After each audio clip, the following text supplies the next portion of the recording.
이 시간 하나님 말씀 함께 나누도록 하겠습니다. 오늘 함께 나눌 말씀은요, 전도서 12장 1절과 2절 말씀입니다. 전도서 12장 1절과 2절, 함께 한 목소리로 읽어보도록 하겠습니다. 전도서 12장 1절 2절 함께 읽을게요. 시작. 너는 청년의 때에 너의 창조주를 기억하라. 곧 공고한 날이 이르기 전에 나는 아무 낙이 없다 할 해들이 가깝기 전에 해와 빛과 달과 별들이 어둡기 전에 비 뒤에 구름이 다시 일어나기 전에 그리하라. 아멘. 네. 우리가 이제 지난주부터 이제 하나님의 작정, 계획, 뜻 이런 것에 대해서 우리가 살펴보고 있습니다. 그러니까 하나님이 어떤 분이시다라는 것에 대해서 우리가 2월달 내내 하나님이 어떤 분이시다, 유일하시다, 전능하시다, 뭐 여러 가지 것들을 다루었죠. 그러면 그 하나님이 그렇다면 어떤 일을 하시는가에 대한 것도 사실 우리에게는 너무나도 중요한 사실이고, 또한 그러한 과정들을 통해서 우리가 하나님을 조금이나마 또한 깊이 알아갈 수 있다라고 제가 말씀드렸습니다. 그렇다면 이제 하나님께서 그렇게 작정하시고 하나님의 뜻이 있고 계획이 있다라고 우리가 했다면, 그렇다면 그 하나님의 계획하심, 하나님의 작정하심, 그것이 어떻게 실행이 되고 어떻게 나타나고 어떻게 이루어지는지에 대해서 이제 다루는 게 아마 순서가 되지 않을까 합니다. 그런데 이제 하나님의 작정이 실행되는 것, 오늘 우리가 다루게 될 소요리 문답 8번과 9번 아마 주보에 나와 있을 겁니다. 거기에 보시게 되면 작정이 실행되는 것, 작정이 이루어지는 것은 크게 창조와 섭리로, 창조 그리고 섭리라는 것으로 이렇게 나누어서 생각을 해볼 수 있습니다. 그런데 이 또한 우리가 이제 살펴볼 때에 우리가 또 늘 우리 머릿속에 두어야 될 것은 무엇이냐면은 하나님의 창조와 섭리, 이 또한 이 모든 과정들, 또한 이것이 이루어지는 방식들, 그런 것에 있어서도 우리의 이해와 우리의 생각을 훨씬 뛰어넘는 그런 방법으로 그 모든 것들이 이루어진다. 하나님께서 그것을 행하시고 실행하신다라는 것을 늘 염두에 두고 말씀을 들었으면 좋겠습니다. 그래서 오늘과 그리고 다음 시간까지 해서 이제 창조에 대한 부분을 한번 생각을 해봤으면 좋겠는데요. 사람이라면 누구나 기원, 근원에 대해서 아주 궁금해합니다. 내가 어떻게 시작을 했는지, 그리고 또한 이 세상은 어떻게, 또한 이 우주는 어떻게 시작하였는지 누구나 한 번쯤은 겉으로 표현을 안 했지만 누구나 한 번쯤은 궁금증을 가져보셨을 겁니다. 그리고 또한 이러한 문제들, 우리의 기원, 인간의 기원이 어떻게 되고 이 온 세상의 기원이 어떻게 되는가에 대한 이런 문제는 어떻게 보면 인류가 그동안 가지고 왔던 오랜 숙제와도 같은 그런 것이다라고 생각해 볼 수 있을 것 같은데요. 그래서 이제 종교라는 것도 그런 기원, 근원을 찾는 노력 가운데 생겨난 것이 바로 종교가 아닐까 합니다. 그래서 만물의 근원 또한 기원에 대한 수많은 설명들이 이 인류 역사 가운데 있어 왔지만, 그것을 크게 두 가지로 우리가 나누어서 생각해 볼 수 있습니다. 뭐냐면은 먼저는 모든 것이 원래부터 있었다라는 거죠. 모든 것이. 이것을 조금 어려운 말로 이야기를 한다면은 아마 들어보셨을 거예요. 유물론이라는 말과 그리고 관념론이라는 아마 그런 말들을 아마 들어보셨을 것인데, 이 두 가지가 사실 조금 다른 것 같습니다. 유물론, 관념론. 그런데 그 관점을 물질에 두느냐 아니면은 영의 세계에 두느냐, 정신의 세계에 두느냐의 그 차이지, 사실 이 두 가지는 어떻게 보면 같은 그러한 것이다라고 말씀드릴 수가 있습니다. 그러니까 유물론이라는 것은 무엇이냐면은 모든 것이 물질에서 시작이 되었고 그 다음에 스스로 성장하고 그래서 진화한다 그러죠. 그래서 그것만이 의미를 가진다라고 그렇게 생각을 하는 것입니다. 그리고 또한 관념론이라는 것은 무엇이냐면은 눈에 보이지 않는 어떤 능력, 에너지, 힘, 그런 것들이 세상의 시초이고, 그래서 모든 물질들은 그 힘에서 비롯된 것이다 라고 그렇게 생각을 하는 겁니다. 그래서 여기에서 나온 것이 바로 범신론이라고, 또 너무 어렵게 들어가나요?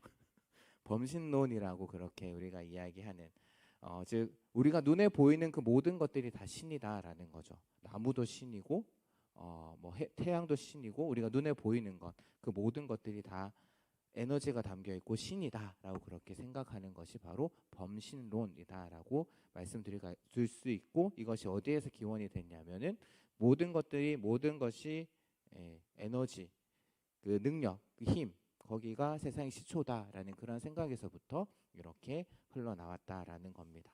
어쨌든 이 유물론이라든지 관념론이라는 것이 결국에는 모든 근원의 실체는 결국에는 물질이고 에너지이고 이것들이 원래부터 존재했었다라고 그렇게 생각을 한다라는 것이죠. 그렇다면 또 그렇게 그들에게 또 이렇게 질문을 할 수가 있을 겁니다. 그렇다면 모든 것이 원래부터 있었다라고 한다면 그럼 그 최초의 물질 그리고 에너지는 그럼 대체 어디에서 온 것이냐라고 질문을 할 수 있겠죠. 그러면 여러분들은 어떻게 대답할 것 같습니까? 이거 질문을 받는 사람들이 모른다라고밖에 답할 수 없을 것 같아요. 당연히 알 수도 없고요. 당연히 그것을 증명할 수도 없을 겁니다. 그러면 조금 더 이렇게 대답을 할지 모르겠어요. 그 시작은 모르지만 언젠가는 알 수 있을 것이다 라는 그러한 믿음 외에는 뚜렷한 답을 줄 수는 없을 것 같습니다. 그래서 이러한 생각과는 반대로 만물의 근원에 대한 두 번째 해석은 뭐냐면은 누군가가 만들었다라는 거죠. 누군가가 만들었다. 앞서 이제 모든 것이 원래부터 있었다라는 생각에서 그럼 처음에 있었던 것은 어떻게 시작된 것이냐, 어디에서 온 것이냐라는 그 질문에 그것을 처음으로 만든 존재가 있다라고 이야기를 하는 겁니다. 그리고 성경은 이렇게 선포를 하죠. 어떻게 선포를 하고 시작하죠? 창세기 1장 1절이 어떻게 시작이 됩니까? 한번 다 같이 암송해 볼까요? 시작. 태초에 하나님이 천지를 창조하시니라. 네, 그렇게 선포를 하고 시작을 합니다. 즉 성경은 이 세상 만물이 누군가가 만들었다라는 그러한 편에 서 있고요. 그럼 이 세상을 만든 그 존재가 누구냐? 바로 하나님이시다라고 그렇게 선포를 하면서 시작합니다. 그러니까 다른 말로 그것을 반대로 생각해 본다면은 그러면 이 세상 모든 만물, 이 세상 우리 눈에 보이는 모든 것들은 하나님의 피조물이다라는 것을 이야기를 한다라는 거죠. 결국 이 세계는 우리가 보고 있는 이 세상은 스스로 생겨난 것도 아니고 스스로 존재하는 것도 아니고 무에서부터 존재하는 것으로 부르신 그 하나님으로 인해서 생겨난 것이다라고 그렇게 선언을 하면서 시작을 한다라는 겁니다. 그것이 물질이든 에너지든 그것이 처음에는 아예 없었을 것이고 그것을 누군가 만들었기 때문에 존재하였다라는 것이죠. 즉 그것도 물질계 밖에서 그리고 그것을 만드신 분이 계셨고 그래서 그런 그 창조하신 능력을 가지고 계신 분이 그렇다면 누구냐? 바로 성경은 하나님이다라고 하나님 한 분밖에 안 계신다라고 그렇게 선언하면서 말씀을 시작을 하고 있습니다. 그래서 오늘 우리가 다룬 내용이 소요일 문답 9번에 대한 내용이고 8문을 보게 되면 하나님께서 작정을 어떻게 실행하시냐, 이루시냐, 창조와 섭리의 일로 이루신다라고 답을 하면서 구문에서는 그러면 그 창조의 일이 무엇이냐에 대해서 이야기를 하고 있습니다. 먼저 창조라는 것은 하나님의 작정 가운데 속한 일이기 때문에 하나님이 일이기 때문에 어떻게 보면 그것이 당연한 것처럼 보이지만 그것이 아주 중요한 내용을 담고 있습니다. 하나님의 일이고 하나님의 작정에 속한 일이다라는 그 사실이 어떻게 보면 단순한 것 같고 어떻게 보면 당연한 것 같지만 아주 중요한 내용을 담고 있습니다. 그게 뭐냐면은 창조가 하나님의 작정 가운데 속한 하나님의 일이기 때문에 창조라는 것이 아주 철저하게 계획되어지고 그 계획에 따라서 이루어졌다라는 그러한 사실입니다. 그러니까 우연히 또는 아무런 의미 없이 어쩌다 보니까 그렇게 존재하게 된 것이 아니다라는 것이죠. 간혹 사람들 가운데 이런 생각들을 하는 분들이 있습니다. 뭐냐면은 하나님께서 그렇게 이 세상을 만드셨다. 하나님께서 이 세상을 만드셨다라고 한다면은 뭔가 필요해서 만드셨겠지. 뭔가 필요해서 만드신 거 아닐까라는 그런 생각. 여러분들 한번 생각해 보시기 바랍니다. 사람이 무언가를 만들 때는 그것이 어딘가에 필요하기 때문에 만든 것이죠. 맞죠? 어딘가 필요하기 때문에 만든 겁니다. 그러니까 우리 주변에 있는 물건들은 사람들의 필요에 의해서 만들어진 것이죠. 이 마이크도 똑같이 좀 목소리를 더 크게 해서 많은 사람들이 들을 수 있도록 하기 위해서 사람들이 개발해낸 것이고 만든 것이고, 또한 여러 가지 우리 주변에 있는 많은 것들이 그렇게 사람들의 필요에 따라서 만들어졌다라는 겁니다. 어딘가에 써먹기 위해서 만들어졌다라는 것이죠. 그래서 하나님도 그렇게 하신 것이 아닐까라고 그렇게 생각을 한다라는 겁니다. 하나님께서 유일하신 하나님이시고 한 분 하나님이시니까 혼자 계시면 심심해서, 또한 외로워서, 아니면 조금은 공허해서 텅 빈 공간 가운데 뭔가를 만드시고 하나하나 채워 넣으시고 그렇게 해서 세상을 만드셨다라는 것이죠. 그래서 우리가 마치 이런 표현을 쓰면 어떨지 모르겠는데, 우리가 마치 장난감을 가지고 이렇게 노는 것처럼 하나님께서도 세상을 만들어서 가지고 놀기 위해서 만들었을 것이다 라고 그렇게 상상하는, 또는 그렇게 이야기하는 것을 제가 들은 적도 있습니다. 근데 과연 그럴까? 과연 그럴까요? 하나님께서 뭔가 필요하셔서, 하나님께서 정말 심심해서, 정말 외로워서 이 세상을 만물을 만드신 걸까? 성경은 그렇지 않다라고 우리에게 이야기를 하고 있습니다. 우리가 지난번에 배웠던 것처럼 하나님께서는 한 분 하나님이시지만 삼위로 계신 분이다. 그래서 삼위일체 하나님에 대해서 우리가 생각을 했는데요. 사실 그 삼위일체 그 자체만으로도 외롭지 않으시다라는 거죠. 또한 삼위 하나님의 관계는 우리가 알 수 없는 그런 어떤 풍성한, 어떤 친밀한 그런 사랑의 관계다라고 말씀드릴 수가 있습니다. 그래서 어떤 학자는 그 삼위의 관계에 대해서 사랑의 관계로 설명을 하고 있는 그런 신학자들도 있는데요. 또 하나님에게는 그 모든 것들이 충만하기 때문에 부족한 것이 없으시다라고 성경은 우리에게 이야기를 합니다. 그렇다면 하나님께서 무엇 때문에 이 세상을 만드신 걸까? 무엇 때문에 이 세상 모든 만물을 만드시고 그런 광활한 우주를 만드신 것일까? 바로 그분의 영광을 위해서 만들었다라고 성경은 우리에게 이야기를 하고 있습니다. 지난 시간에 했던 것들 잠깐 이야기해보면은 창조라는 것은 하나님의 작정의 일부고, 또한 그렇기 때문에 분명한 목적이 있다라는 것을 목적이 있다라는 것인데, 하나님의 작정도 목적이 있었습니다. 혹시 기억이 나시나요? 하나님의 작정도 목적이 있었다. 뭐냐면은 그것도 하나님의 영광을 위함이었다라고 한다면은, 그 작정 가운데 일어난 그 창조라는 것 역시도 그 가운데 목적이 있고, 그러면 그 목적이 무엇이냐? 바로 하나님의 영광이다라는 것이죠.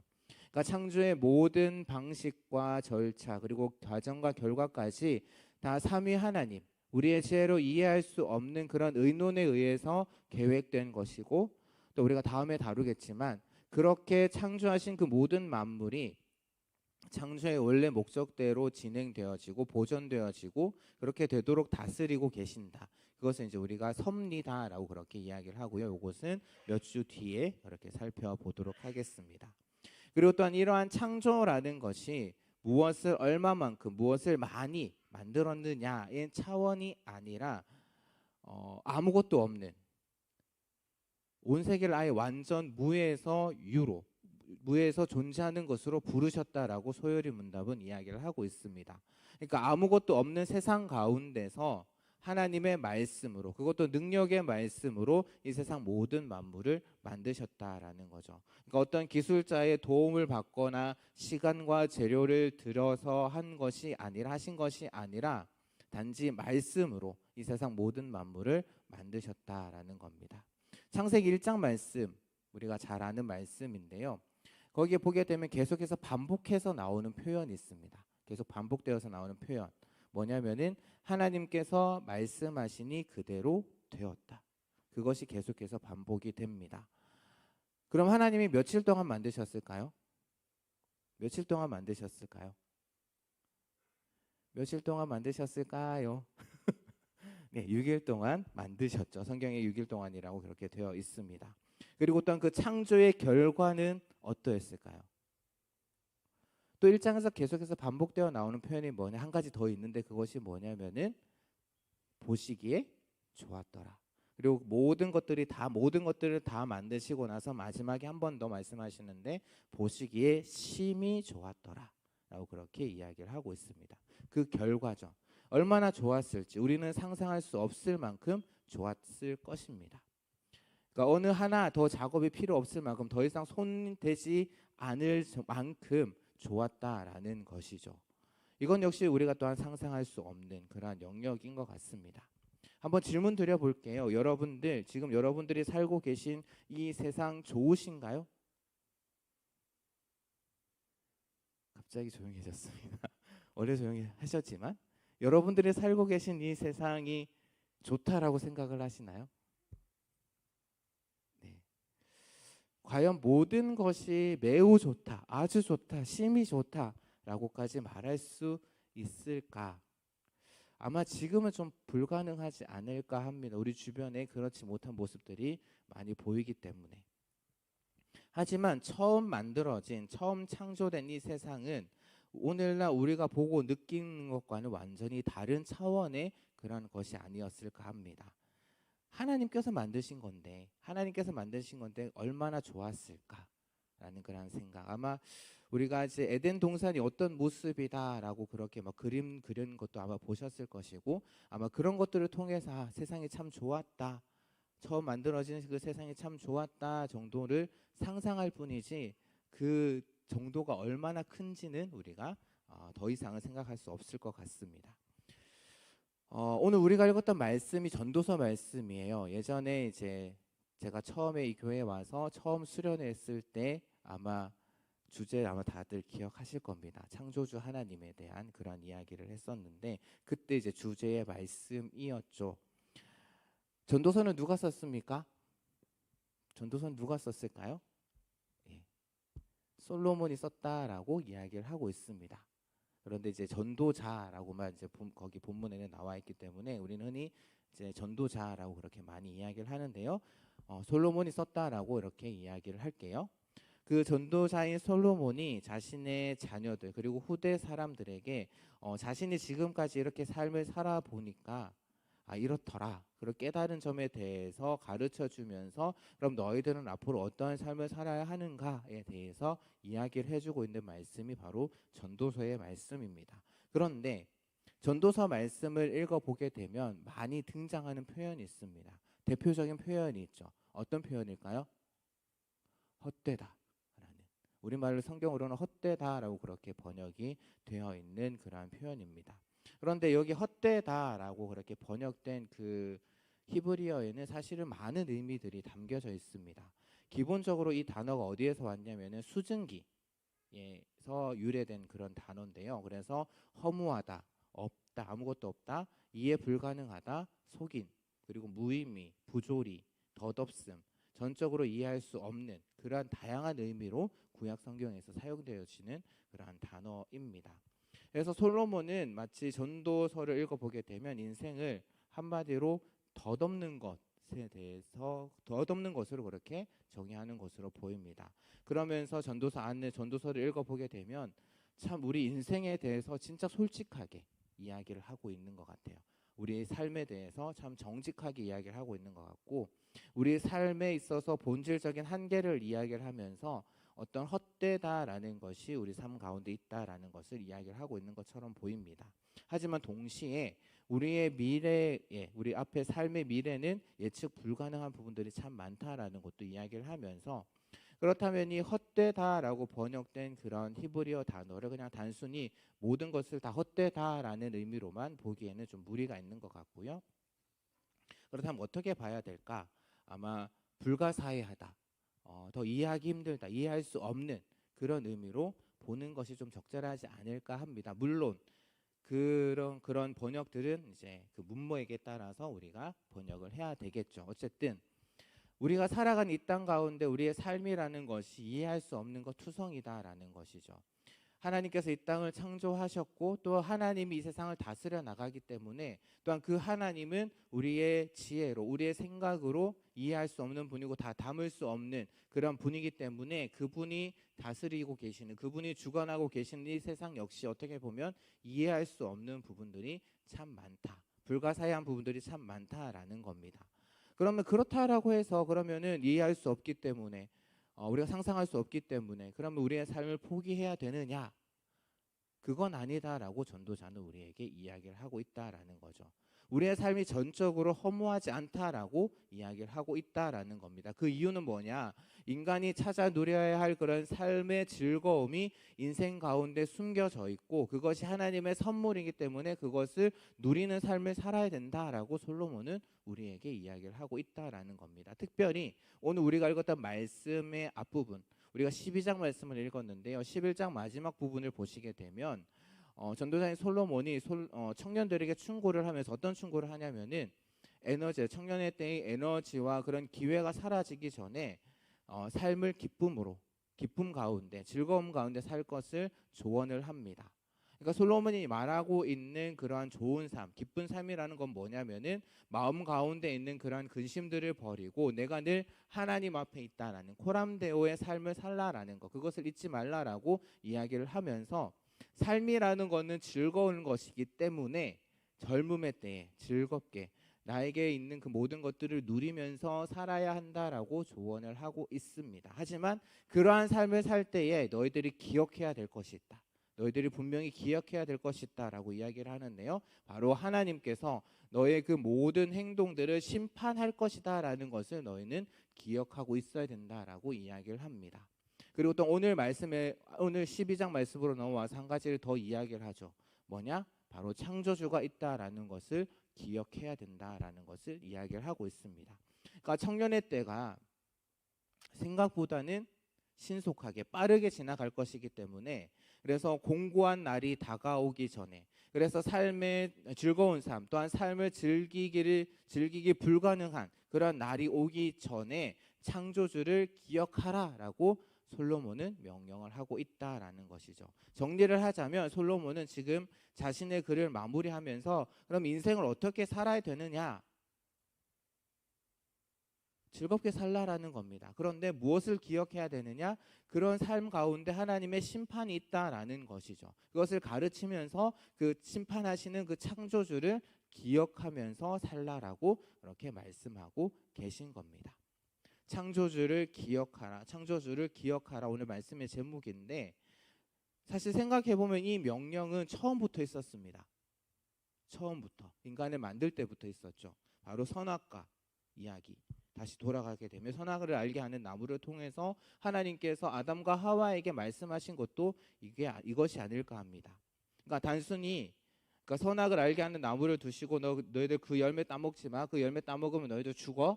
라고 이렇게 이야기를 하셔서 그것이 마치 열매를 따먹는 그 문제 가운데 있는 것 같지만 사실 그 명령은 단순한 열매의 문제가 아니라 하나님께서 선을 그어 놓으셨다라고 말씀을 드렸습니다.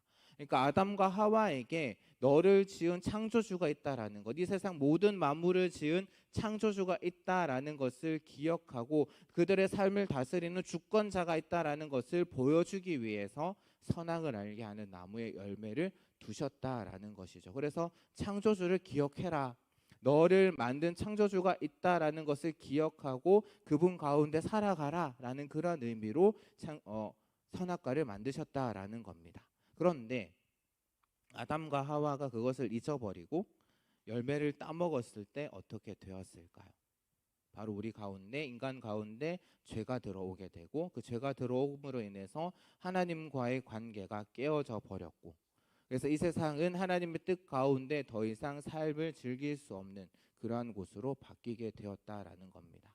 그래서 우리가 창조주가 계심을 기억하고 그리고 또한 그 창조주의 뜻이 창조주 하나님의 뜻이 어디에 있는지를 깨닫고 그 뜻 가운데 살아간다면 우리의 삶의 마지막이 오기 전에 유익을 누리면서 또한 그 삶을 즐기면서 살 수 있을 것이다라고 하나님께서 우리에게 주신 그 선물과 같은 그러한 삶을 누리면서 살아갈 수 있을 것이다라고 솔로몬은 전도서를 읽는 저와 여러분들에게 그렇게 이야기를 하고 싶었던 것이 아닐까요?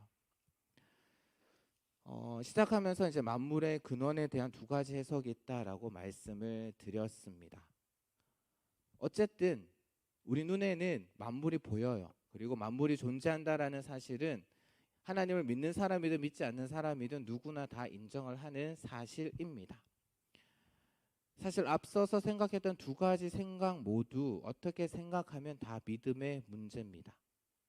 신이라는 존재는 없고, 그래서 만물이 원래부터 있었고 그것이 진화되어서 지금의 모습으로 왔다라고 그것을 믿던지, 아니면 하나님께서 이 세상 모든 만물을 창조하셨다라고 믿던지, 결국에는 믿음의 문제입니다. 왜냐하면 우리는 그 만물의 시작, 근원을 보지 못했기 때문이죠. 혹시 보신 분 계신가요? 보신 분 계시진 않을 겁니다. 그래서 결국에는 우리는 만물의 시작, 그 근원에 대해서 그 모든 것들이 원래부터 스스로 있었다라고 그것을 믿던지, 아니면 하나님께서 이 세상 모든 만물을 창조하셨다라고 믿던지, 여러분들 스스로 고민해 보시고 어느 편에 서야 될지를 여러분들이 결정하셔야 된다라는 거죠. 지금 우리가 살아가고 있는 시대, 제가 몇 번을 말씀드렸던 것 같은데 포스트 모더니즘 시대다라고 말씀드렸습니다. 절대적인 진리나 가치는 없다고 믿는 그러한 시대 가운데 살아가고 있죠. 결국 이것을 따지고 들어가다 보면 결국에는 신이 존재하지 않는다라는 그런 무신론으로부터 무신론이 나오게 됩니다. 그리고 그 무신론은 결국 무신론적인 가치관, 세계관을 낳죠. 절대적인 진리, 절대적인 가치는 없고 물질의 존재는 무의미하게 그저 존재할 뿐이다. 그래서 인간이라는 존재도 어떻게 진행되다 보니까, 어떻게 진행되는 과정 가운데 우연히 생겨난 존재이기에 굳이 무슨 목적을 갖고 살아야 한다거나 의미 있는 인생을 추구해야 될 그 어떤 근거도 여기서는 발견할 수 없습니다. 그냥 허무한 존재들일 뿐이죠. 그렇다면 그 인간이 존엄하다라고 생각할 근거도 없고요. 또한 도덕, 윤리, 기준도 필요 없게 되어버립니다. 어차피 모든 것이 우연적으로 발생한 거기 때문에, 우연히 발생한 거기 때문에 그저 먹을 것, 내가 먹을 것, 또한 쾌락을 추구하며 살다가 때가 되면 가는 것, 그것이 전부다라고 생각을 하고 하는 것, 그걸 우리가 막을 수는 없을 겁니다. 하지만 성경은 절대 그렇게 이야기를 하고 있지 않습니다. 우리가 그냥 우연히 만들어진 존재다, 그러니까 너희들 마음대로 하고 살아라 라고 그렇게 이야기를 하고 있지 않다라는 거죠. 성경은, 그리고 하나님께서는 절대로 인간의 삶이 허무하다라고 그렇게 말씀하지 않으신다라는 겁니다. 하나님의 작정하심 가운데 창조가 있었고 그 결과 모든 만물이 나타났고 창조되었고 그 마지막에 우리도 만들어졌다라는 것이죠. 따라서 모든 만물에는 그 존재의 목적이 분명하게 있다라는 겁니다. 그리고 하나님의 뜻이 이 세상 모든 만물 가운데 나타나 있고, 하나님의 뜻이 이 세상과 또한 모든 만물의 절대적인 기준, 척도가 된다라고 성경은 우리에게 분명하게 이야기를 하고 있다라는 겁니다. 그렇기 때문에 우리가 어떤 삶을 살아야 되느냐, 그 하나님의 뜻을 추구하면서 살아가야 된다라는 거죠. 그 뜻 가운데 하나님께서 우리에게 주신 그 선물, 삶이라는 그 선물, 또한 우리에게 주신 그 모든 것들에 감사하면서, 또한 그것을 누리면서, 또한 그것 가운데, 그러한 삶 가운데 그러한 삶을 또한 우리에게 주신 그 하나님을 찬양하는 그러한 삶, 그것이 바로 하나님께서 우리에게 바라시고 우리에게 원하시는 그러한 삶의 모습이 아닐까 합니다. 여러분들이 아마 훌륭한 건축물들을 보게 되면은 아마 그것을 보고, 제가 사진을 준비하려다가 말았는데, 훌륭한 건축물들을 보게 되면 그것을 설계하고 그것을 만든 사람들이, 이것을 만든 사람이 누구다, 그 사람을 기억하면서 그 사람 정말 대단하다라고 하며 영광을 돌립니다. 이처럼 우리가 자연 만물을 볼 때 여러분들 어떻게 생각을 하시나요? 어떤 생각을 하시나요? 여러분들 어떤 여행을 갔다거나 어떤 풍경, 경치 좋은 곳에 갔을 때 그냥 정말 좋구나라고 그렇게 감탄만 하는 것이 아니라 그 세상을 만드신 분이 계시다라는 것, 창조주가 계시다라는 것을 기억하면서, 그래서 아름다운 이 세상을 만드신 분이 그 계심을, 창조주가 계심을 기억하면서 날마다 그 하나님을 찬양하고 그 하나님께 영광 올려드리는, 그리고 또한 그 자연 만물 가운데, 또한 우리 인생 가운데 자신의 뜻을 이루어 가시는 그 하나님의 뜻, 그것을 날마다 추구하면서 하나님이 뜻하신 바대로 살아가는, 그것을 살기 위해서 노력하는, 그래서 하나님이 우리에게 주신 선물과도 같은 그런 삶을 누리면서 살아가는 그런 여기에 모인 모든 귀한 청년들 되시기를 주님의 이름으로 축복합니다.